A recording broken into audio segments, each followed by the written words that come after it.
नमस्कार, मिथिला न्यूज़ में आपका स्वागत है। मैं मनोज। हम बड़ी बहस हमेशा दरभंगा से जुड़े हुए गंभीर मुद्दों पर करते हैं और आज हमारे सामने दरभंगा वार्ड नंबर 17 के पूर्व पार्षद हैं और पूर्व अस्थायी समिति सदस्य हैं, हमारे साथ हैं प्रदीप गुप्ता जी। प्रदीप जी, आपका स्वागत है।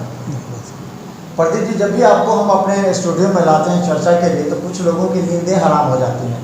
आप ऐसा क्यों हैं जो लोगों की नींदें हराम कर देते हैं नगर निगम के मुद्दे पर? ऐसा नहीं, नगर निगम में लोग जाते हैं शहर के विकास के लिए, अपने वार्डों के विकास के लिए जाते हैं और विकास के अतिरिक्त अगर काम करने लगते हैं तो उसमें कुछ माने घोटाले से चीज़ से संबंधित चीज़ आते हैं। अगर विपरीत गए तो उसी को आप आए हैं तो जिस काम के लिए आए वो काम करना है आपको, उस काम में लगिए और उस जनता को संतुष्ट कीजिए अपने कार्यों से। तो ये एक चीज़ इसी मुद्दे पर हम करें। अभी बड़ी बजट अभी पास हुआ है। बजट में होल्डिंग टैक्स पर भी पूरे शहर में चर्चा हो चुकी है कि अब बोर्ड ने उसको अनुमोदित नहीं किया, लेकिन जो वहाँ का कार्यालय है वो उसको तुरंत बढ़ा देता है 21% जो 15%। तो ये कैसे होता है? बोर्ड के बिना संपुष्टि के ये वहाँ के जो कर्मचारी अधिकारी ये कैसे कर देते हैं, नोटिस जारी कर देते हैं? ये आम पार्षद अगर सक्रिय नहीं हो, उसके आँख कान नाक खुले ना, आँख कान खुले ना हो तो इस तरह की घटनाएं होती रहती हैं। इसमें है कि 2016 में सरकार ने इस बजट माने होल्डिंग टैक्स में बढ़ोतरी की थी। एक चिट्ठी नगर निगम को भेजा था जिसमें 2016 से 2016-17 में एक बार आया तो हम लोगों ने उसका पुरजोर विरोध किया कि भाई ऐसे ऐसे बजट आप एक बैग आप इसको 81 रुपये के हिसाब से करना चाह रहे थे, जो उस समय वर्तमान में 54 रुपये था, 36 रुपये था उस समय।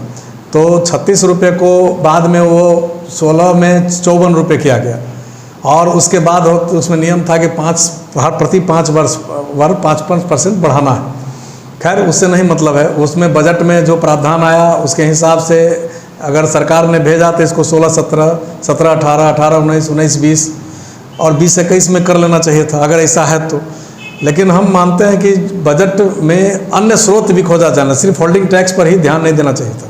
बजट के लिए माने आय के अन्य स्रोत सब हैं, जैसे होर्डिंग है, माने अन्य विज्ञापन के द्वारा होता है, माने कुछ जैसे ट्रांसफार्मर टैक्स है, बहुत सारे टैक्स हैं जो आप लगा सकते हैं मिनिमम, जिससे कुछ आय आपके बढ़ेगी और बढ़ी भी है। जैसे होल्डिंग टैक्स में पहले 1 लाख रुपये आता था, अब वो लगभग 30-35 लाख रुपए के लगभग आती है। ये 1 करोड़ से ऊपर होना चाहिए। होल्डिंग टैक्स बढ़ाने का कोई पैमाना होना चाहिए। जैसे शहर में देखें कई शौचालय की व्यवस्था नहीं, किसी भी सड़क पे मुख्य मार्ग में चले जाएगी, लोगों को घर में अब यह कचरा उठाने का जो विधायक ने जब सवाल पूछा कि आधिकारिक बात बोलिए, तब बोले कि 30% घर से कचरा उठ रहा है, यानी कि करोड़ों रुपए उठ रहे हैं, 70% घर से कचरा नहीं उठ रहा है। इसके अलावा नल जल का पानी जो है जो घर में नहीं जा रहा, जिसमें लगा भी था वो भी पाइप इतना कमज़ोर थे जो टूट गए, सड़क पर पानी बढ़ गया। आखिर इसकी मॉनिटरिंग कौन करेगा? सुविधा की बात क्यों नहीं होती है इसमें नगर निगम में?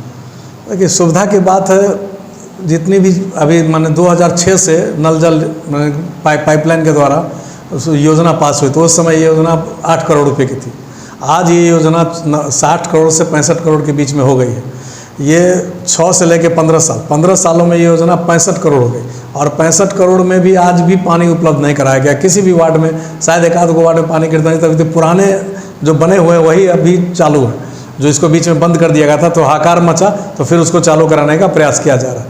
नया योजना में भ्रष्टाचार भयंकर है। माने हम लोगों ने बहुत सारा उस समय माने हल्ला किया था, बोर्ड में हल्ला किया था, सांसद भी लगे, विधायक के संसद सराबी के नेतृत्व में एक कमेटी बनी थी निगरानी समिति से, और उसने जांच करके सारा रिपोर्ट दिया और कहा कि ये पीएचडी पर FIR होना चाहिए, संवेदक पर FIR होना चाहिए, लेकिन आज तक कुछ नहीं हुआ।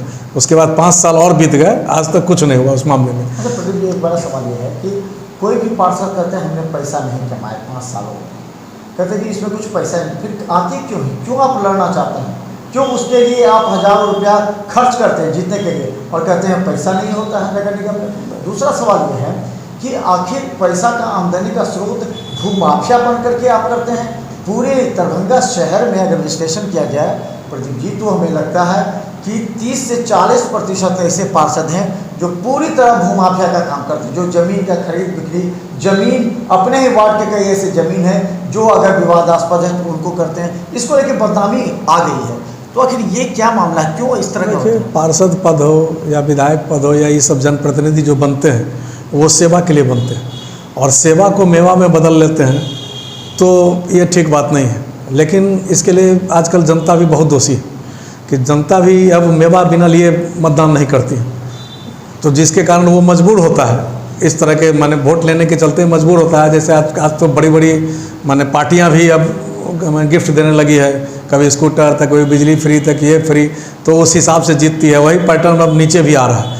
इससे विकास नहीं होगा, विकास बाधित होता है और दरिद्रता आएगी, जो अभी उसका उदाहरण श्रीलंका है।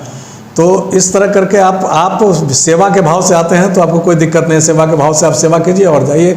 एक सीढ़ी होती है राजनीति में ऊपर जाने की, वार्ड पार्षद का या मुखिया का हो या वार्ड सदस्य का हो, ये एक सीढ़ी होती है कि आपका यहीं से पदार्पण होता है राजनीतिक जीवन में, और इसी को कलंकित आप करते हैं तो आगे बढ़ने का कोई चांस भी नहीं है। अच्छा, ये चीज़ एक और भी बड़ा सवाल उठा रहा है कि आखिर जो नगर निगम की अभी 5 साल की जो बनी है बोर्ड, उसमें ये कहा जा रहा है कि 70% ऐसे पार्षद जिनको अभी तक 5 साल में समझ में नहीं आया कि निगम में काम क्या करना है।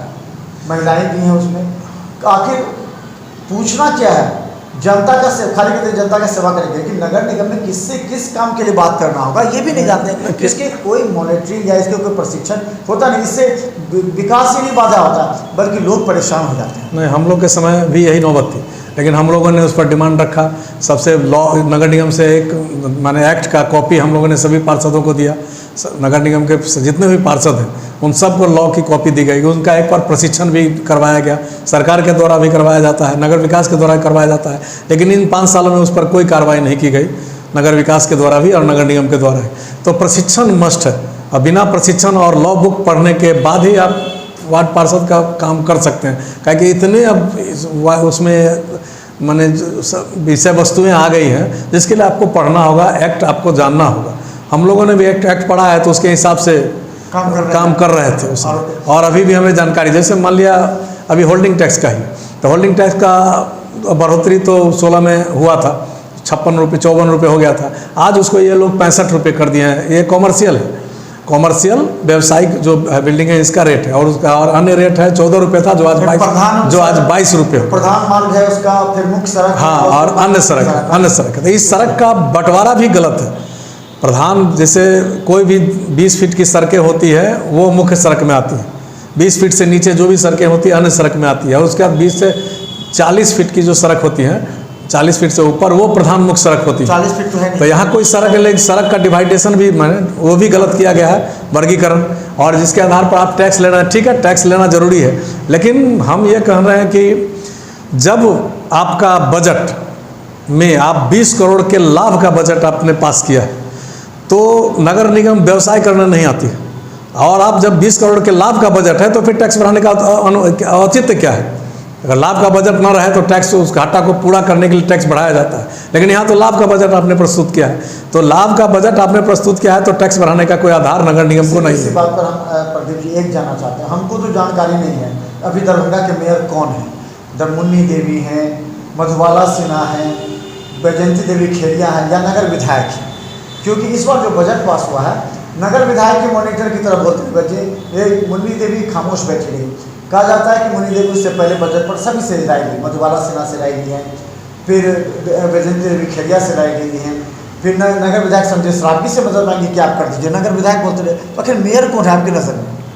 देखिए, मेयर तो ऑलरेडी मुन्नी देवी ही हैं, और उनको अपने अधिकार और कर्तव्य का ज्ञान बोध होना चाहिए, और ज्ञान बोध होना चाहिए, बताता नहीं, उनको सीखना चाहिए, उनको खुद सीखना चाहिए कि क्या एक्ट पढ़ना चाहिए। एक्ट पढ़ के जो आप पार्षद हैं लगातार 3 टर्म से आप पार्षद हैं और आपको एक्ट नहीं पता है तो बेकार आप नगर आयुक्त बनी है। आपको 3 वर्ष 3 काल मतलब 15 साल से आप वार्ड पार्षद हैं, आपको नहीं पता है कि नगर निगम में क्या होता है, बजट कैसे आप पास करते थे पहले 15 सालों में, हर साल बजट होती है।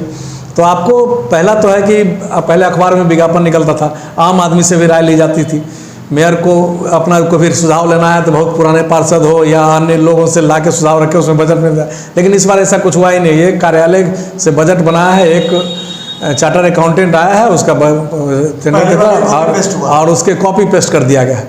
तो हमारा यही कहना है कि मान लिया अगर लाभ का बजट है तो आप नगर निगम को व्यवसाय नहीं बनाइए। 20 करोड़ के लाभ का बजट कम नहीं होता है, आप इसको व्यावसायिक न बनाइए। नगर निगम को आप जनता के जुड़े समस्याओं से जुड़े मामले में है उसमें आप खर्च करिए और ये अगर वसूली होती है तो गलत है। एक तो पहला गलत है कि 1 तारीख को बजट बैठक हुआ, बजट में जो बजट पास हुआ उसमें ये चिट्ठी भी सब पार्षदों को दी गई और उसमें पार्षदों ने इस पर चर्चा की कि नहीं कि हम लोगों को नहीं पता है, लेकिन वो बजट में पास। लेकिन बजट में पास तभी होता है जब उसका प्रोसीडिंग निकल जाता है और प्रोसीडिंग अगले बैठक में संपुष्ट हो जाता है, तभी आगे कार्रवाई होती है उस पर। यही घोटाला में पिछले बार 27 लाख का घोटाला हुआ था जो शौचालय में था, उसमें भी अंतिम बोर्ड की बैठक थी और आपने बिना संपुष्ट किए आप उसको लागू कर दिया। कैसे लागू कर दिया आपने? तो ये देखना पड़ेगा, ये सब चीज़ आपको जानना है। आप पार्षद है तो आपको जानना चाहिए। अब अंतिम सवाल ये पूछेंगे, एक चुनाव की क्या प्रक्रिया आप संभावित है? क्योंकि अभी सभी पार्षद तैयारी भी करने लगे हैं, जो संभावित प्रत्याशी वो भी तैयारी कर रहे हैं और जो बर्खास्त से निष्कासित थे पार्षद वो भी आप सोच रहे हैं कि सुप्रीम कोर्ट से आएगा, अभी तक कुछ आया नहीं है और वो लोग अगर अपने खुद नहीं होंगे तो किसी को संबंधी को करा दें, तो क्या इस लग रहा है क्या होता है? देखिए, ये अभी तक जो मैंने इसका घोषणा हो जाना चाहिए था, अधिसूचना जारी हो जाना चाहिए था, लेकिन हो सकता है 7 चुनाव के चलते नहीं किया हो। लेकिन जहाँ तक हम लोग को पता है कि सुप्रीम कोर्ट ने एक मामला गया था इसी मामले में पिछड़ा आयोग की तरफ से। पिछड़ा आयोग में पिछड़ा कह के जो आरक्षण दिया गया था उसमें पिछड़े लोगों के लिए कोई आरक्षण नहीं है, जबकि 27% आरक्षण पहले मंडल कमीशन से पहले पिछड़े वर्ग के लिए दिया गया था, उसके बाद उसको बढ़ाया भी गया था। लेकिन यहाँ पिछड़ा वर्ग को न देके अति पिछड़ा करके उसको आपने आरक्षण दे दिया, जिससे पिछड़ा आयोग जो है सुप्रीम कोर्ट गया और वहाँ उन्होंने मामला रखा। तो आयोग ने सुप्रीम कोर्ट ने बोला कि आप आयोग बनाइए और जो आरक्षण है, आरक्षण का रोस्टर है, उसको फिर से लागू करके राज्य सरकार से पूरी तरह माने विभिन्न प्रक्रियाओं से गुजार कर उसके बाद ही चुनाव करिए। तो अभी तक ये आयोग बिहार सरकार ने बनाया नहीं है, जिसके कारण चुनाव हमको लगता है कि 4-5 महीना लेट भी हो सकता है। निष्कासित है वो, उसका क्या निष्कासित के लिए तो निष्कासित वाले पार्षद जो बर्खास्त किए गए थे वो पार्षदों को तो नियम जो 14 जो धाराएं थी उसके अनुसार उनको तो और राशि जमा करनी है। इसके अलावा 6 साल तक वो चुनाव नहीं लड़ सकते। 6 साल तक वो धारा एक्ट ठीक कहता है। अब सुप्रीम कोर्ट से कोई निर्णय लाते हैं तो कुछ हो सकता है, लेकिन अभी तक तो वर्तमान में 6 साल तक कोई चुनाव नहीं लड़ सकते हैं और वो राशि उनको जमा भी करनी होगी।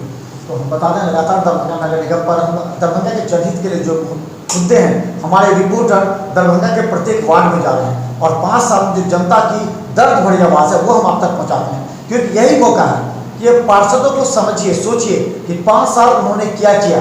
क्या जमीनी का काम, जमीन जो भूमाफिया का उसका काम किया या फिर अपने घर का काम किया? क्या आपके सुख दुख में शामिल हुए? कब जल नल को लेकर के आपके घर तक पाइपलाइन गई? क्या आपके घर से कचरा उठा हो रहा है? क्या आपके घर गली में लाइट की व्यवस्था है? तो ये सारी बातों को आपको देखना पड़ेगा, जनता को इसी से मदद चाहिए। और ऐसे पार्षद अगर नहीं है तो आपको इस बार से ही मन बना लीजिए, क्योंकि एक सर्वे मिथिला मंच न्यूज का है 70% पार्षद इस बार दरभंगा नगर निगम से बाहर हो जाएंगे और नए युवा चेहरा भी आ रहे हैं। तो इसको लेकर के हम लगातार चर्चा करेंगे। प्रदीप जी भी हमारे साथ हैं और प्रदीप जी का अनुभव बहुत काम करता है। बड़े आरोप लगाए भी इन्हीं की वजह से जो 27 लाख का घोटाला उजागर हुआ और कई भी मामले उजागर होते रहते हैं, हमको लगातार बताते रहिए। धन्यवाद।